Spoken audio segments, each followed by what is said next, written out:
Des citoyens de Forestville se sont rassemblés le 30 mai pour manifester en faveur de la relance du service de traversier entre Rimouski et Forestville.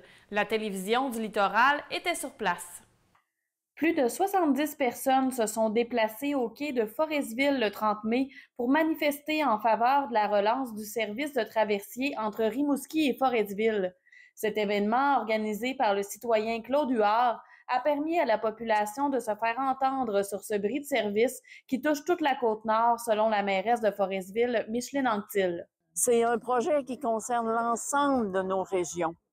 Parce que du côté nord, c'est autant l'accès à Charlevoix, au Saguenay-Lac-Saint-Jean, en direction de la Basse-Côte, de Sept-Îles, etc. Et sur la rive sud, même chose, c'est le Bas-Saint-Laurent, Gaspésie, la Madeleine, même les Maritimes. L'élu soutient qu'un service de sur réservation qui prend environ 1 heure de traversée est un service exceptionnel et attractif. Alors, il faut appuyer un promoteur. Et les citoyens aujourd'hui, ici à Rimouski, ont parlé.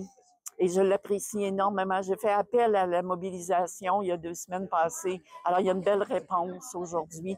Et c'est un signal clair que ça répond à un besoin de la population et que nous travaillons ensemble pour le retour et le maintien de ce service. Avec cette mobilisation, les citoyens répondent à l'appel lancé par Mme Anctil il y a quelques semaines.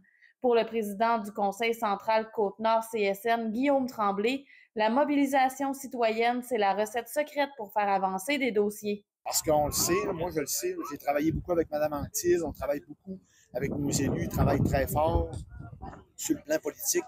On a aussi des rencontres sur le plan politique, mais les politiciens sont sensibles à l'opinion publique. Et quand l'opinion publique se lève, elle se mobilise, c'est sûr que ça vient influencer, ça fait avancer plus rapidement les dossiers. Aussi porte-parole de la coalition Union 138, M. Tremblay déplore les impacts de l'arrêt de la liaison maritime entre les deux rives. Bien, c'est sûr qu'à chaque fois qu'on a des restrictions pour être capable de venir sur la Côte-Nord, ça a des impacts négatifs. Je pense notamment tout de suite à l'industrie touristique, l'industrie qu'on veut développer, qu'on développe de plus en plus, mais à chaque année, on voit des records d'affluence touristique chez nous. Et ça, ben, c'est un frein qu'on a quand on n'a pas ce genre de lien-là qu'on pourrait avoir.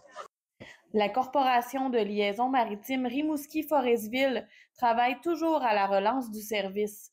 L'appel d'intérêt qu'elle a lancé il y a un peu plus de 2 ans lui a permis de trouver des promoteurs intéressés à reprendre le flambeau. Toutefois, la conjoncture économique liée avec la rareté de la main-d'œuvre et le coût du pétrole vient nuire au développement du projet. Comme le traversier serait d'envergure, les coûts sont élevés. Le rôle de la Corporation de liaison maritime est d'appuyer l'armateur pendant que lui s'adresse au gouvernement pour obtenir un soutien financier. Notons qu'une manifestation s'est tenue simultanément au quai de Rimouski. C'était Joanie Godreau à Forestville.